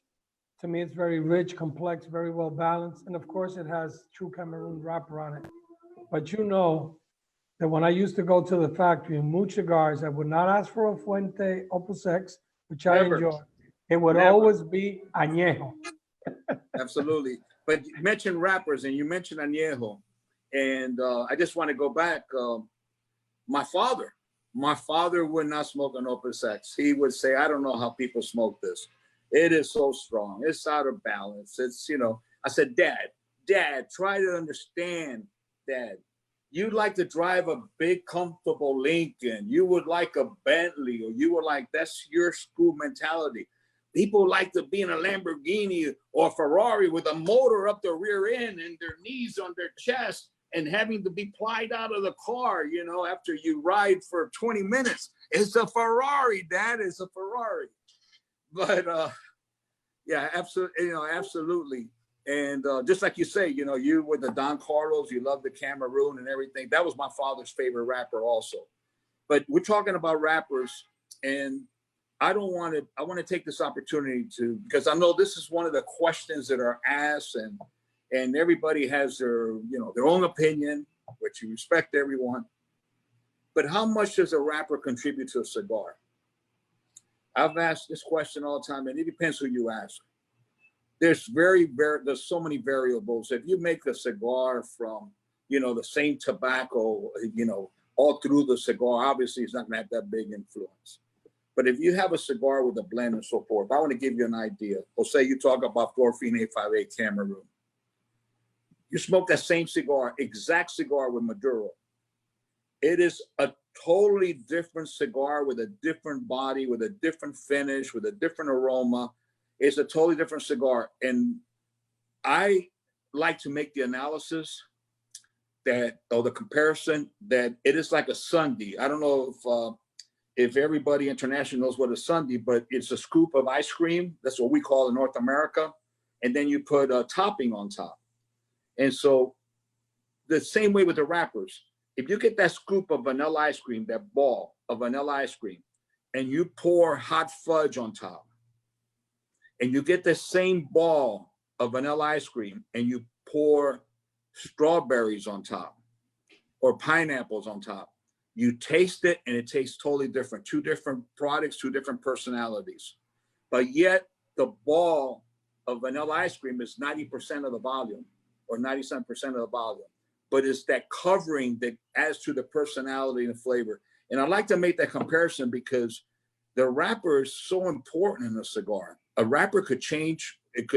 A wrapper could change or break your cigar. So you were mentioning, I heard the word wrappers and everything, and I wasn't sure what the question was, but I wanted to bring that up because that's something not many people talk about. It's not something, but to me, the wrapper is essential, not only physically, you know, your appearance and the aroma and everything. A wrapper is a big part of a cigar. Notwithstanding, so is the binder. It very much so, because the binder you use makes a big difference on the wrapper and how that wrapper reacts with the blend. So, you know, it's very complex. And I think that there's fewer and fewer people that understand that, unless your education came from the oral teachings that were passed down from generations. It's not something that that you could read in a book and learn in a book. It's something that is passed down generation to generation, and you learn from people and that have had that opportunity to be taught by the old masters. Going back to the question that I wanted to ask you about the Cigar Family Charitable Foundation, that is such a wonderful project that is obviously very close to your heart, and it means a lot to the community, to the countries that you're helping with, and certainly the people that you're supporting with that. It's a wonderful foundation that you set up together with the Newman family. Could you give us a little bit of an insight on how the project came to life, and what some of the latest installments were that you did with the foundation? Well, I think by now you've learned that you asked me a simple question and I never have a simple answer. But yes, I like to go back. Remember this dream about being able to grow wrappers in the Dominican Republic. Somebody who is very, very special in my life, who was one of my mentors, one of the pioneers in tobacco after the Cuban embargo outside and all through Latin America. His name was, he passed away many years ago, Don Ángel Oliva. And he's the one that helped us in Nicaragua, got us to Nicaragua. He took a lot of families to Central America, the Auroras, they go back to the placenta. I mean, this was one of the pioneers, one of the first. This man knew tobacco, he knew soils. He was raised in San Juan Martinez, and he knew soil and everything. And he had done research all through Latin America. And when I approached him about the ideas of growing wrappers, he had mentioned to me that there's a certain area that he'd done a lot of tests, and it's got, sandy soil, lumps of wrappers and everything, because mostly what was grown in the Dominican Republic was filler and binder in this area, which is a lot hotter and, less moisture and so forth, and windier and everything, as you get much open valley. So you get a lot of breakage of the tobacco with the winds and so forth. So he mentioned this area. Making a long story short, we go into this area, and there was no electricity, no running water. It was like a very bumpy dirt stone entrance that, was very difficult to get into, because we had to drive about 2 miles in to get to the farm on that little alleyway, we called it.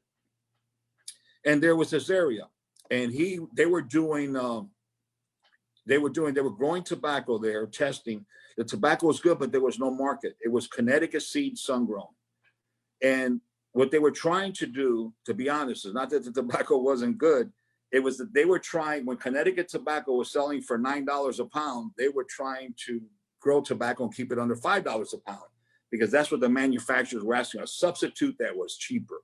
Not for the Dominican Republic, but for the companies that were in the US and everything at that time, when they did this experimentation. But he told me, Carlito, this land it's just like where I was born. It's beautiful. It's Cuban soil. It's, it's like what I remember. It says, and you'll love the area because, it's wrapper soil, but yet you got the palm trees growing with the pine trees, and the river goes right through the farm. And I said, what? Palm trees and pine trees? He goes, yeah, because Santiago, there's no pine trees. He goes, the mountains are naturally full of pine trees and palm trees at Pinar del Rio. He said, these are soil, this is the area to grow wrappers and everything, but we don't have a market for it and everything. And it's too difficult, because you have to put a shade operation, wrapper, and tie every leaf, and to really grow wrappers and everything Cuban seed is very costly. And because the yields are much less. When a Connecticut seed could give you 2,000 pounds at an acre, 1,800 pounds, a Cuban seed might give you 800 pounds, 900 pounds, it's almost, 80% less or whatever.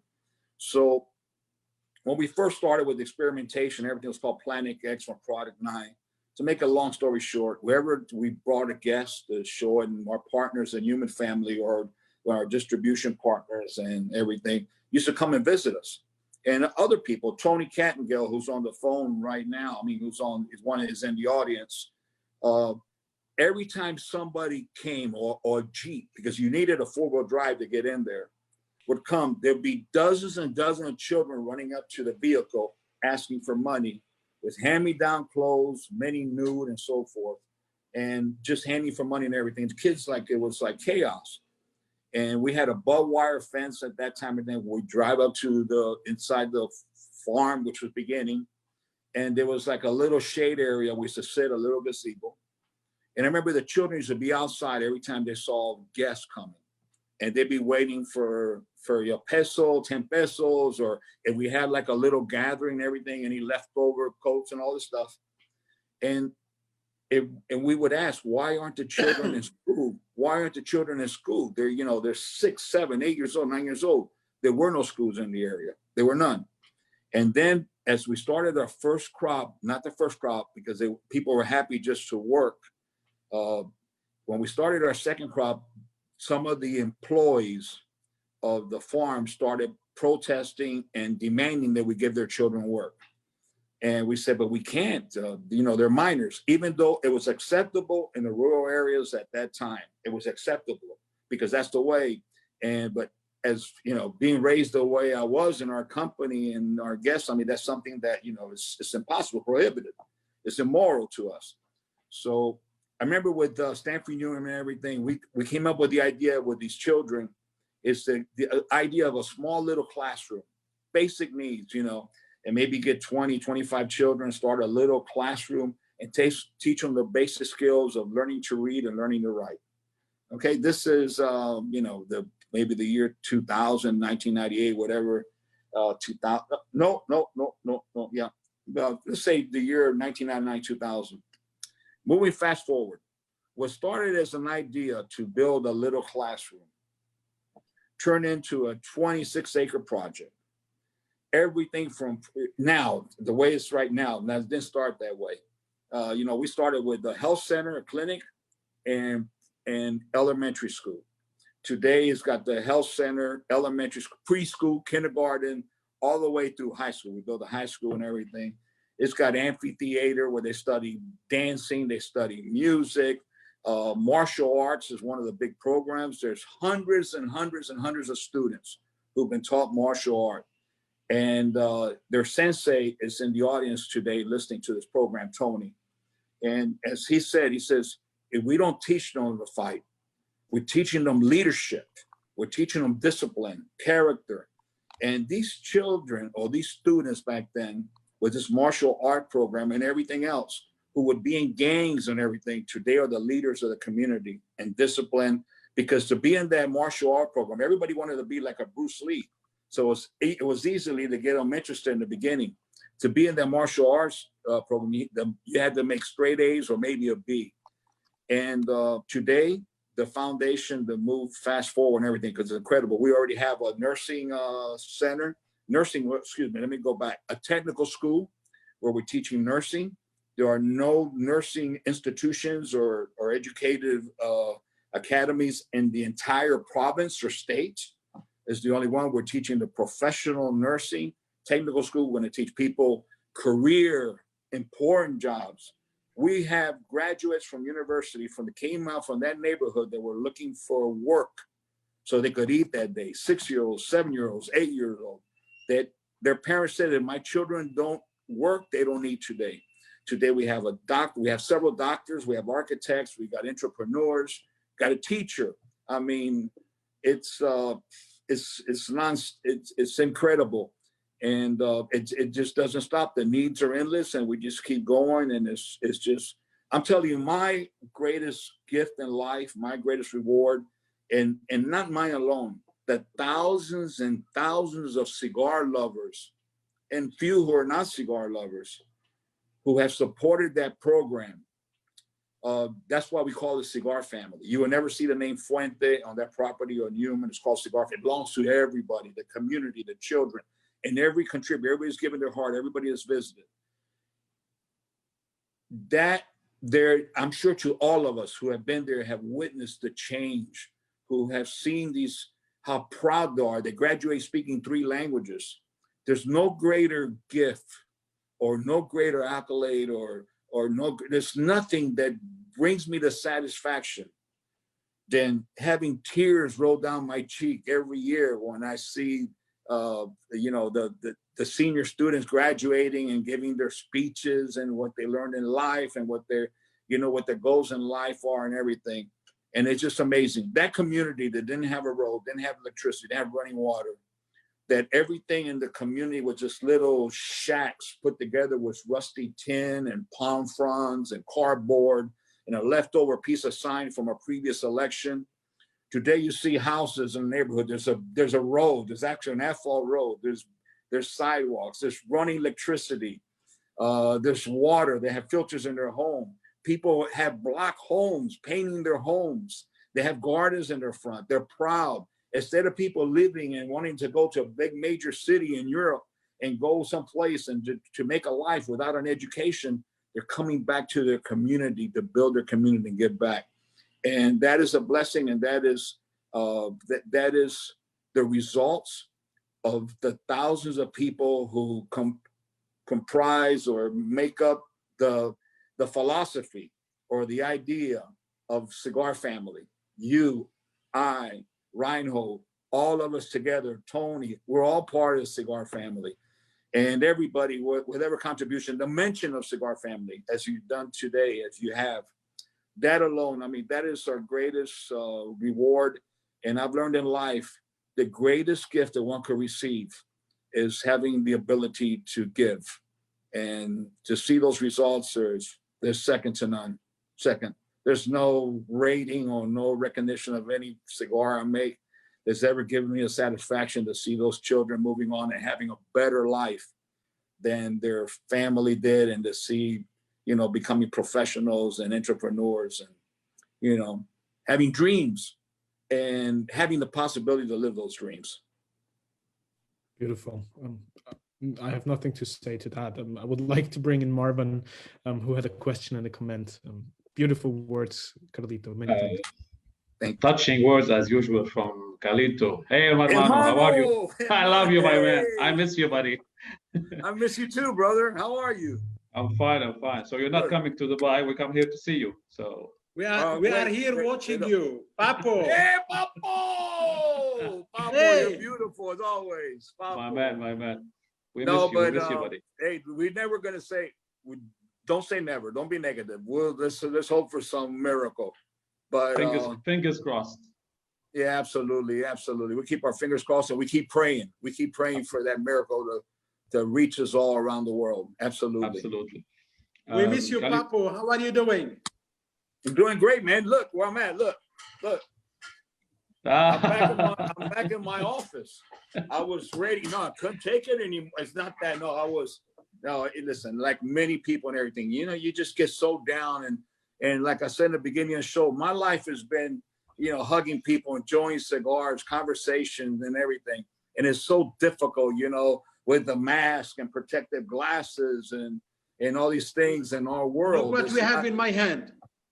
I saw it right away. Yeah, that's actually what I was about to ask you, Carlito. Can you tell us a little bit more about the Amore del Deserto?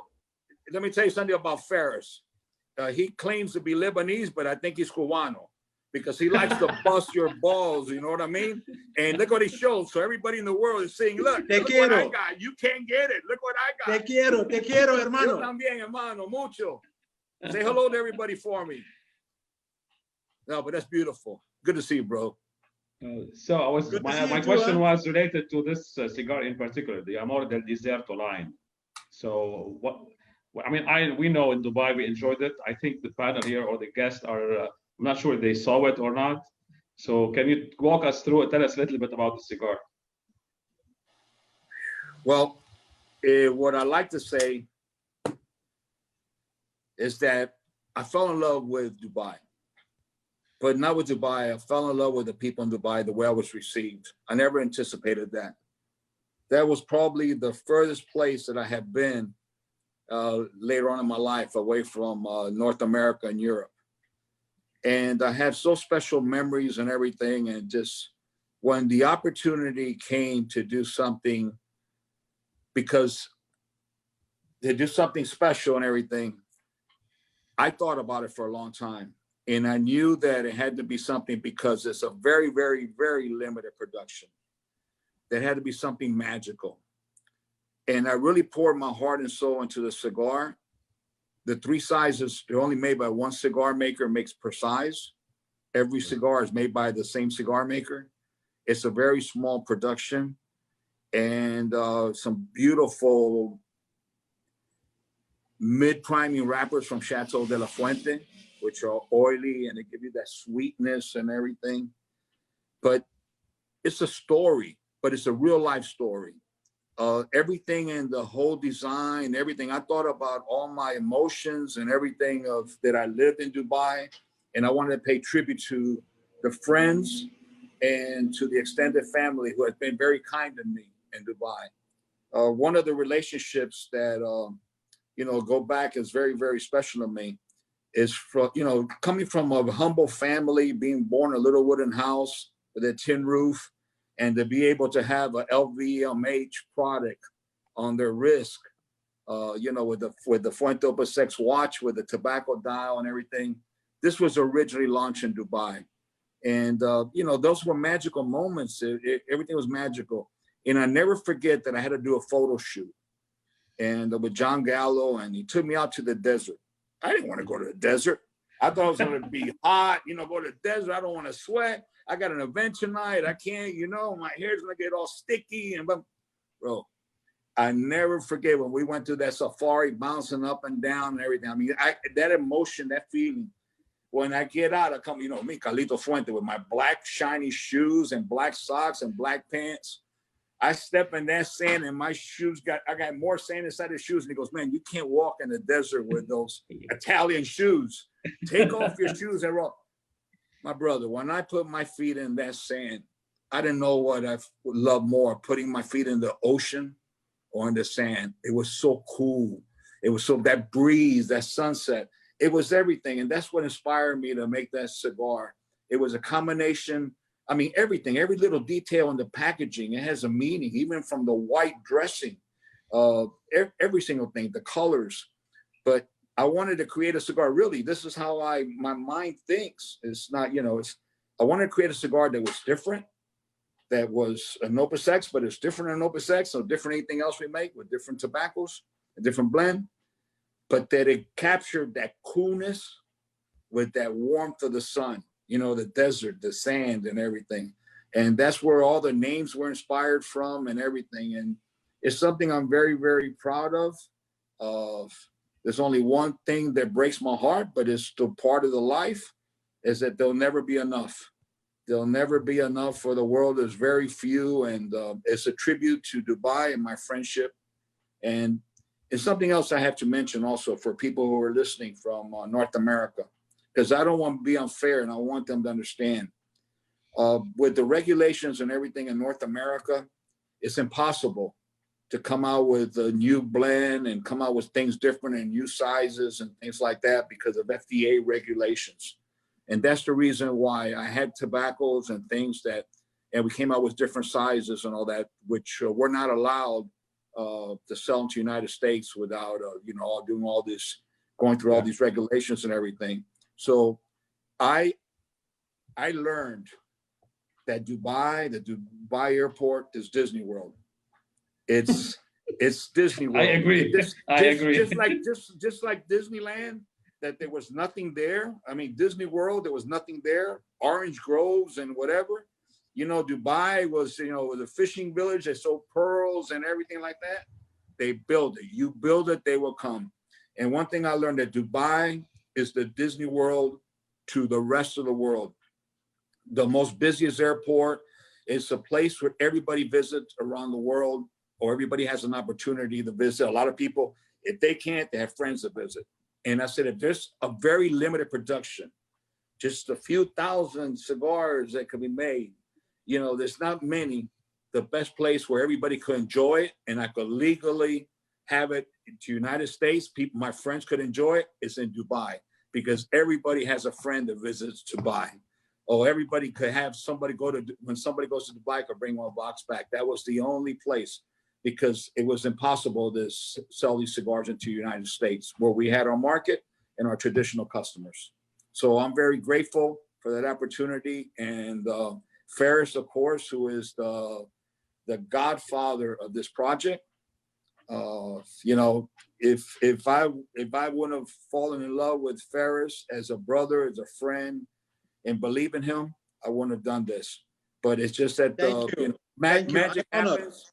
Magic happens, and when the right pieces fall together, when you believe, then I believed. Mohammed, it's family. I can't say it any other way. It's family, and I'm forever grateful. Thank you. I'm really honored. Hey, Ferris, I thought you just popped in to say hello, so I thought you were there. You're still around. I'm still here, hermano. We're here as long as you're here, buddy. Yeah. That's great. I wish I was there also, man. Enjoy yourselves and give my hug to everybody at the club. Thank you. And Thank you. everybody, We all love your you. friends. We love you. We all love you here. Yo también te quiero mucho, hermano. Me cuida. Saludo a todos. Gracias. The question that we had comes from Virtuo. Please fire away. Oh, hi, Carlito. Hi, everyone. This is Patrick. Who? Who? Bro, hey, see, look at this. My Dubai family. Hermano, how are you, brother? Good to see you. This is how much we miss you. This is how much we miss you, buddy.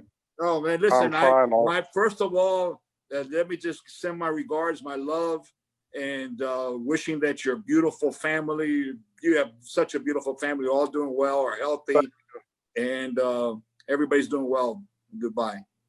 And apologies to the group and Reinhardt for taking over the call, but it's like a family thing, and we really miss Carlito. Hey, listen, you made my day, man. I'm not gonna be able to sleep tonight. Beautiful. Thank you, Patrick. guys. Thank you, Carlito. I just want to ask you one question. It's about COVID-19 and the habits of smoking and the cigar industry after COVID-19. Do you think this is gonna change? The cigar industry, the smoking habits of people, gathering, having events like we used to have. They have, Patrick, let me tell you something. If I didn't have faith that things were going to get better and improve, I wouldn't be sitting here right now. I'm optimistic. I believe in mankind. I believe in the world. I know we're going to find a solution. We're human beings, and we're survivors, and we will find a solution. When I say we, not me, but scientists and doctors and so forth. I cannot continue life without giving my friends a hug, a kiss on the cheek, without smoking a cigar. I cannot continue my life without putting my nose in that bale of tobacco and going around in my cigar makers and hugging them and motivating and touching the thing. I cannot continue my life like this because I can't smoke through that. I believe that we will get together. I hope it's sooner than later. We have built a family. There will be solutions, and we're one big family. We love cigars, but most importantly, we love our companionship. And I'm looking forward to the day that let me just bring something up that, you always ask the toughest questions, I guess that's why you're a journalist. Let me tell you that here at Club Limitada, we find a solution for the mask. We're still smoking with the mask. So no worries. Absolutely. But, I miss so much, when we sat down, all of us, wherever I'm at, you sit down with your friends, you smoke a cigar, just talk, the conversation. That's what we love, but we didn't realize what we had.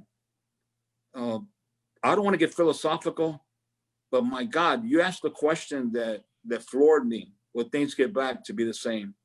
They have to get back to be the same, because that's what we live for. And that's what brought happiness and comfort your hearts, was the companionship, the friendships that were built. I see you, you send me a message, and I see the photograph that you so proudly show me of your family. And that's the way I look at cigars, as family and friendships and relationships. And we will find a way. We will find a way to get together. And hopefully it's sooner than later. We refuse to. But let me just say one thing as a traditional Cubano at heart, okay? Let me just say this, and that maybe some people take it as humor. Some people think I'm crazy, like President Trump or whatever. I don't know.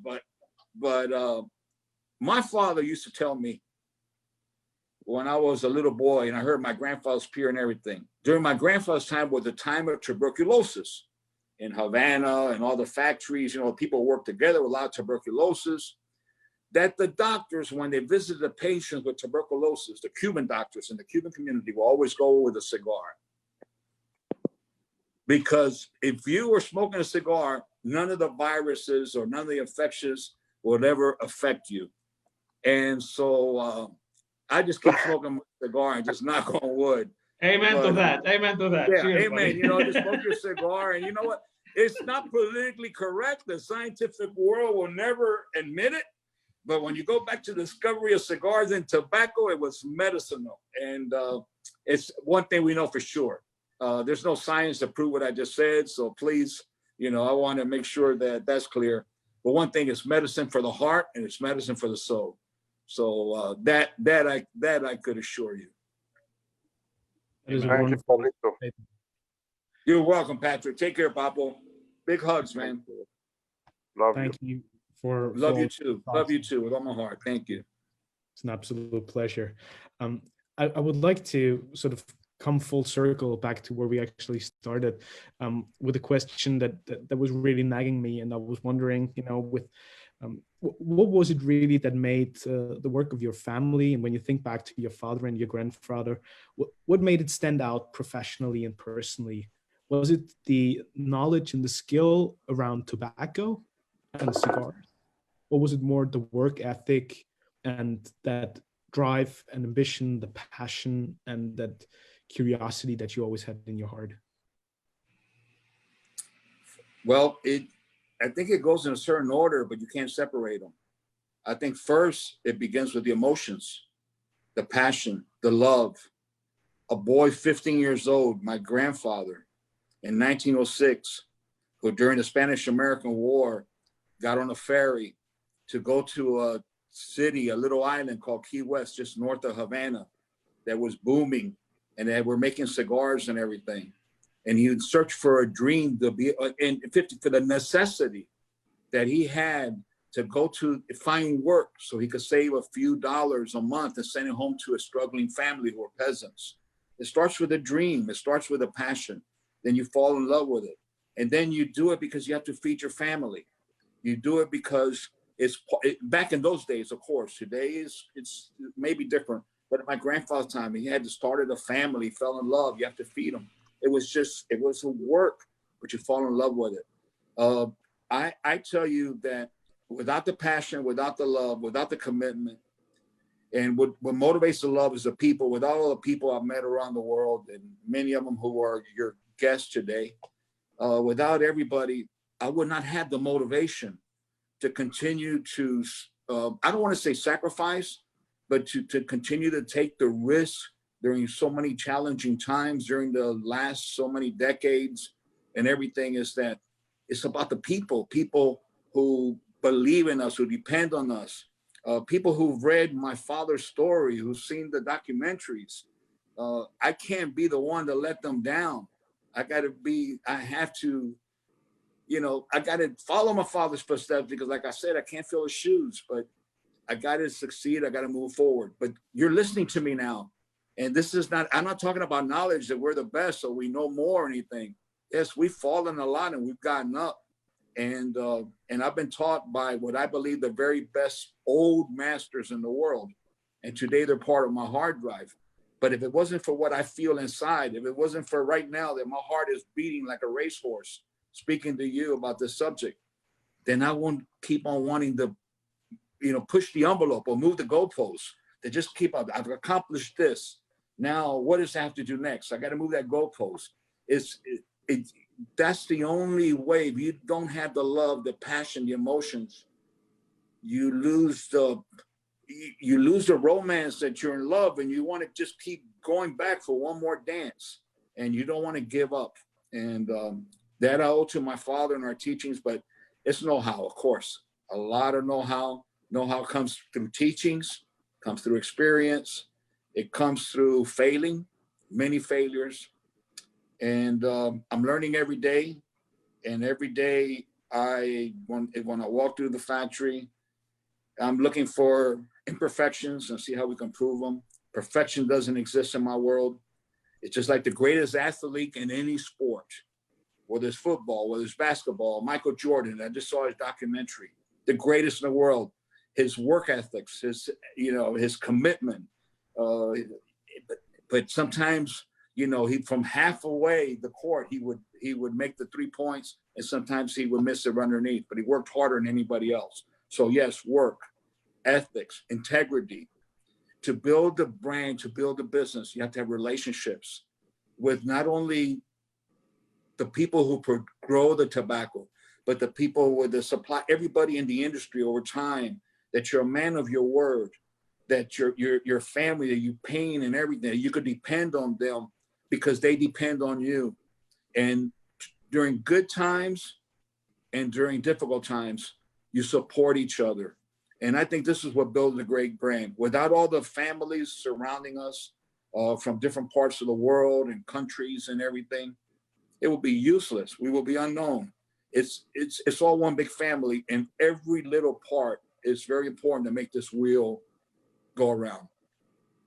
It's incredible to share all these experiences with you, to hear your experience, your knowledge, and to have the opportunity for me to share this with our global cigar family. And it makes me think of you were awarded the Life Award from Cigarjournal just months back, and in that article that Reinhold wrote afterwards, you said we are all one, and I think tonight's session really exemplifies that in the most beautiful way, and it shows exactly why you are such an icon and the true legend of the cigar industry.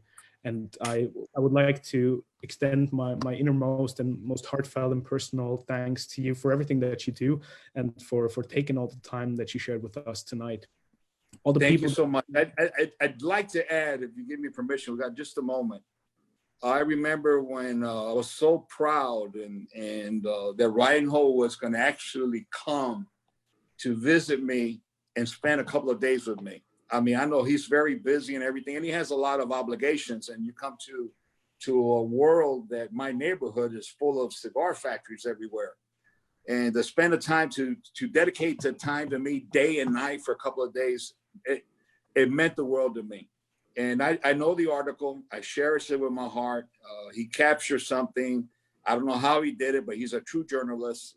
And he wrote such a beautiful article and everything, which I'm forever grateful.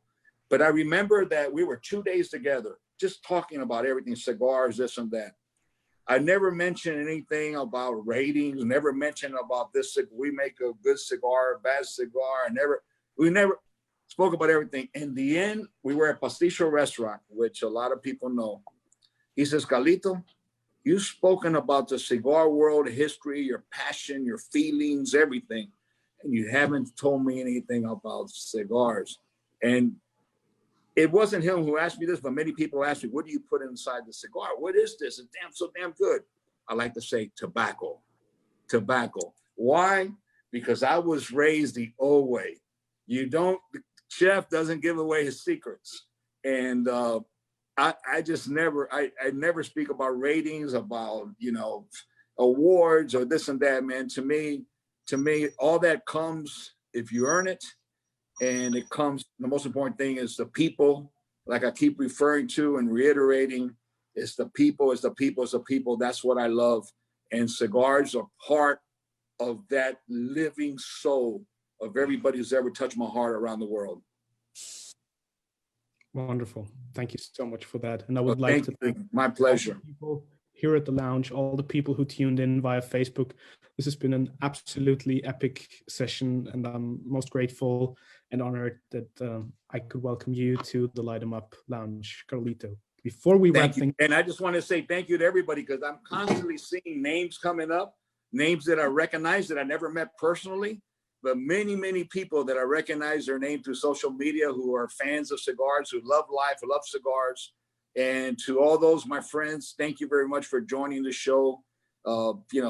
This is my family also, and I just want to wish everybody the very best. Stay safe, stay healthy, and enjoy life. And please, please, please keep smiling. We have a lot to look forward to in the future. That's wonderful. Before we wrap things off, Carlito, I would like to ask you one final question. You mentioned over and over again that we're hoping for your grandfather and for your father to be looking down on you. And it feels the very same for me with my family as well. And first of all, I'm sure they do. And they share with us these beautiful stories, memories, and emotions. But if you had an opportunity to sit down with them yet again and tell them one thing, show them one thing, or have one conversation with them and tell them about your legacy, what would that be? I have no legacy. My legacy is the respect, the continuation, the love of my grandfather and my father. It's okay, Ferris. No, listen, everything is for the family. It's for the family, for friends. You're asking a question that's impossible to answer, The only thing I would say that I love them. They're all around me. I have their images all around me everywhere. Everything I do is for them, for giving me the opportunity to come into this life, and for giving me so much love and teaching me to love others. And I love them. I love them. And I had to include my mother, my grandmother, my aunt's uncle. I was a blessed little boy to have been exposed to so much love. And I just wish that God gives me the opportunity and gives me the power to be able to share that love with as many people for as long as I could keep walking this soil. But I want to thank everybody, man. Everybody's been fantastic. Everybody's been overwhelmingly graceful, and I just feel as a humble cigar maker that I like to refer myself to, because that's all I am. I just want to say thank you to everybody from the bottom of my heart. Just be happy, and please don't forget me. Someday, hopefully, I could give you a big hug and kiss you on the cheek and tell you, life is beautiful, because it is. We all go through hard times. We all go through pains, but we have to take advantage of those special moments.